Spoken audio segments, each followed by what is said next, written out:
Good morning, good afternoon, good evening, folks. Michael Zuber, one rental at a time. It is Monday. Yes, you know what that means. We talk to the man, the myth, the legend, Mr. Greg Dickerson. How you doing, sir? Doing great, Michael. Good to see you. Nice to see you as well. So thank you so much for that education on what's going on in the crypto space. It was very, very helpful in episode number 1, folks. If you haven't seen it, go watch it. I asked about this ETF and what's happening in futures and spot, and Greg just enlightened me. So go check that out. But what I want to talk about here, Greg, is actually consumer psychology, consumer confidence, because what I see going on in China specifically is something that I think is almost predictable at this point. So I've been tracking the consumer for 30 years. They are a fickle bunch, but they usually move in a pack. They're either greedy or conservative or afraid all together. And if you can see where the pack is moving, you can see what happens next. What do you think? Yeah, we all think we're so unique and individual, but at the same token, we kind of have the same patterns, right? And the same thought processes. But yeah, I mean, consumer sentiment is a big thing. And, obviously the majority of the people generally feel one way or the other about the economy, about their spending, about their habits. So that's an extremely important thing to track. And it can give you, that's one of the leading indicators on economic activity and where we're headed. Yeah. I mean, if I had one metric, if you could tell me about the future, like what the consumer was thinking in 2023, I could make investments today, right? That's how important it is to me. So what I want to do is markets, right? So, and especially the bond market, the bond market is probably the closest thing you have to the retail consumer sentiment in the financial markets. You're right. Yeah, you're totally agree. I watched the 10-year just this morning pop over 1.61 again. So that you're so dead on. That's kind of Wall Street's thermometer, if you will, right? But I want to talk about what's going on in China, because I don't think a lot of people really understand what's happening at the grassroots, right? 1 billion, I'm not even sure how big their population is, 1.2 billion, 1.3 billion. So if we go back to kind of let's talk about, July of this year and before. In China, if you were kind of middle class and above, you believe that property values, much like we did in 06, so let's not pretend like this is unique to China. We did it in 06. Property values never fall, right? There was that saying, the average middle class Chinese citizen owned 1.5 homes. That is an amazing stat. They used it as a form of wealth, a form of status. And a lot of these homes were frankly not lived in, right? They were owned, they were not rental income like we do here. It was just a store of wealth. That is the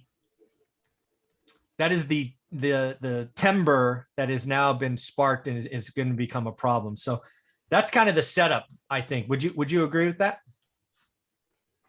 Yeah, it's really interesting because, China, limited their population for so long. They wouldn't let you have, 1 kid or 2 kids or whatever it was. And, but at the same time, they were building. And it didn't somehow occur to them that, if we don't have more kids, we're not going to be able to fill these buildings.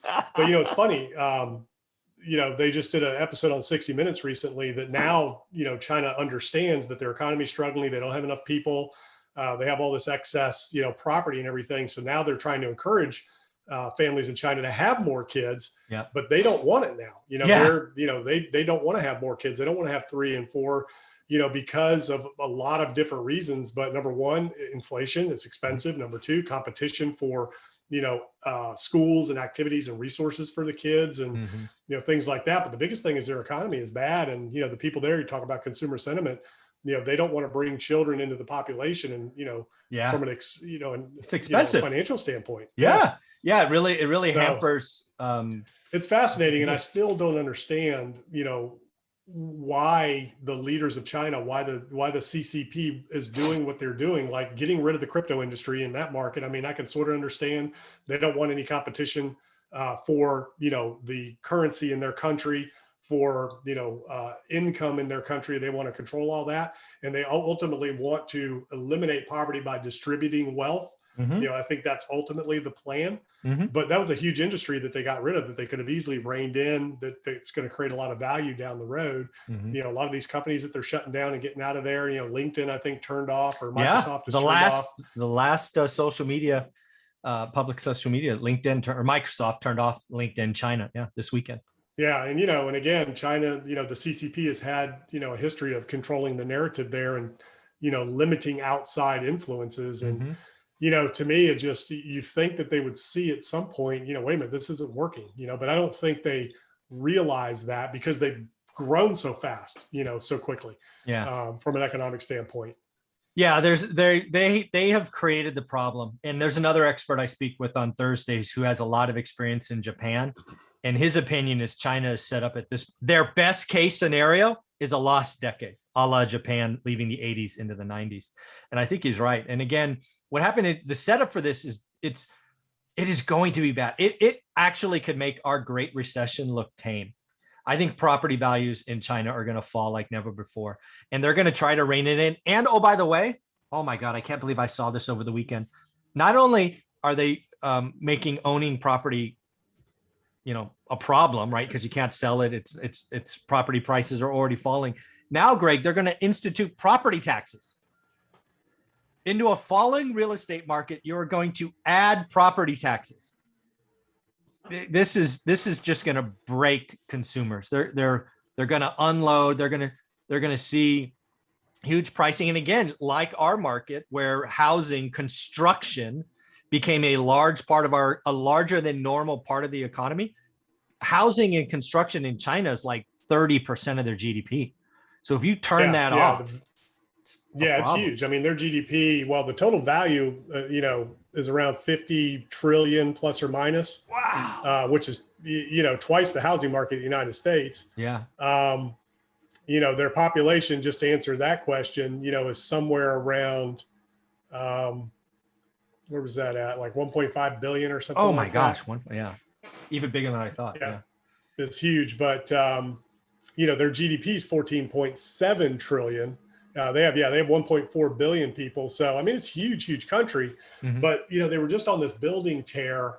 And, I remember years ago where they were showing entire cities as large as, almost as large as Manhattan, just vacant, just these huge cities. Vacant, yeah. We were in Shanghai, I think it was 4 years ago. And one of the things we wanted to see, because I'm a real estate guy, right? So we pay, because my wife speaks the language. So we spoke to a cabbie and we asked to go see one of those. And he tried to pretend like they don't exist. And, Olivia speaking in Mandarin and, doing what she does. And he finally took us. It was like a movie. It was like one of those apocalyptic movies where you see these huge, like, I didn't count them, but they had to be 50 stories high. And there wasn't one of them. There was like 12 of them empty. It was crazy. Yeah, maybe not as big as Manhattan, but if you take downtown San Francisco, that big. Easy. Cities that big. Oh, easy. Yeah, easy. Just vacant. And, we saw the same thing, not like that, but we saw subdivisions back in 2008-9. We had subdivisions with thousands of homes in this country vacant. Banks went in and just tore them down and turned them into, dirt again. So, they're doing that right now over there. They're tearing down cities that they built because there's no population for them. Yeah. So, they got a real problem. The other thing that's happening too is that their attitude towards, outside, companies, entities, that's causing an exodus where, manufacturers are looking to other countries to produce their goods, outside of China, because they're not sure if China's just going to come in and take them over and kick them out. Yeah. So they're looking to other countries. So I think this is a domino effect that they don't see coming, or they don't think it's a problem, that, they're just going to rein everything in and control it, the CCP. And, they're just slowly pushing, everybody else and everything else away that can potentially, keep them going. So their goal to become the #1 economy in the world and all that, I mean, they're just shooting themselves in the foot left and right. Yeah, no chance. The other thing that they're doing is they're treating not only foreign companies. What is even more apparent is they're treating foreign capital bad, right? They're paying back the bonds that are owned in China, but they're not paying back US dollar denominated bonds. And now that's not only one company, it's up to 7 or 8 companies. And those bonds now, they're trading at 20% interest. They are now junk status, 20% interest. And again, what I think happens very quickly is not only are foreign companies likely leaving, but foreign investment in China done, right? So There, Yeah, I or don't get it. I mean, it'll be there, but it'll be super, super expensive, Oh, yeah. so it's going to cost them a lot of money. So yeah, it'll be interesting. I mean, Japan was on a tear, for a long time there. They were buying everything everywhere, and then they just imploded. Yeah, And they a lot of bought it was Pebble real estate Beach. I driven. remember. Yeah, they bought Pebble Beach for a No, they were record buying all price. kinds of stuff, in the United States, and they wanted to buy all of our, trophy assets here. And, Hmm. so their real estate is what tanked them. Real estate's what tanked the United States at one point. And China has a problem with it now, but we don't know how big and how deep it goes. And when you think of like I just said, the value of their market's about 52 trillion, what is that? 5,000 billion. Hmm. Yeah. So you think about Evergrande, 300 billion. I mean, it's not really, big enough to make a dent, but now we're seeing more and more reports come out of other companies, a couple hundred million here, a billion there. We don't know how deep or how systemic it is and what their ability to contain that looks Yeah, like. for me, So, it's not even about Evergrande anymore. Evergrande is a nothing, right? It'll be sold for parts. They own real stuff. Real stuff has value. It just won't, it'll be wiped off the map in 3 to 6 months. No one will care. But what they did is they damaged the psychology of 1.4 billion people. 1.4 billion people are already voting with their wallet. Alibaba, their Amazon, lowered Q4 earnings substantially because people have stopped shopping. I have the numbers from this morning. New home sales. And you got to remember, housing was 30% of their economy, down 19.7% in August, down 16.9% in September. And October is going to be ugly because a lot of the deals in August and September were signed earlier. October could be down 40%. Folks, it is going to be ugly in China. yeah, interesting times, and we'll see what the contagion is around the world with that. But I think countries are already starting to pull out, isolate themselves, and prepare for what's coming. So, it'll be interesting. A lot of people speculate that's our black swan that's coming this time. Yep. That could affect the world, whereas last time it was the United States real estate market. I just don't know how exposed the rest of the world is with China. I don't think the U.S. is as much as some other countries. Yeah.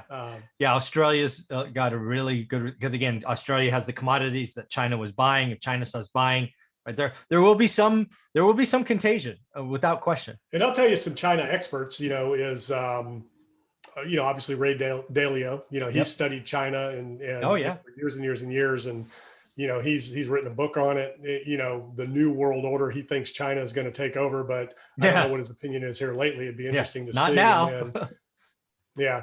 And then who is it? Jim Rogers. Jim Rogers. That's the one. Yeah. That's the guy. Yeah. He lives in Singapore, but he's an expert on China. Yeah. I think he left the US like 15 years ago and he's teaching his kids Mandarin and all that stuff. Yeah. Yeah. So he's a good one. He can, Jim he's Rogers, a realist on, I'm going to go find what China's doing. He's been, outspoken lately about China and the moves they're making and, how they're kind of isolating themselves and cutting themselves off economically. Correct. From the rest of the world. And, really interesting. Yeah. And they seem to be gearing up for war, firing missiles and, testing missiles and just doing all these different things that they're doing. So, we'll see. Yeah, it's going to be interesting. So Greg, do me a favor. What is your channel? How can people find you? Because you put out amazing stuff every day. Yeah. GregDickerson.com. Everything's there. YouTube channel, podcast, all my social media. Go check it out. Yep. Do yourself a favor, folks. Watch his YouTube channel. He puts out amazing stuff, has experiences that I don't have. So that's why I follow and listen to his stuff while I'm working out usually. So thanks, Greg. Working out. There you go. There you go.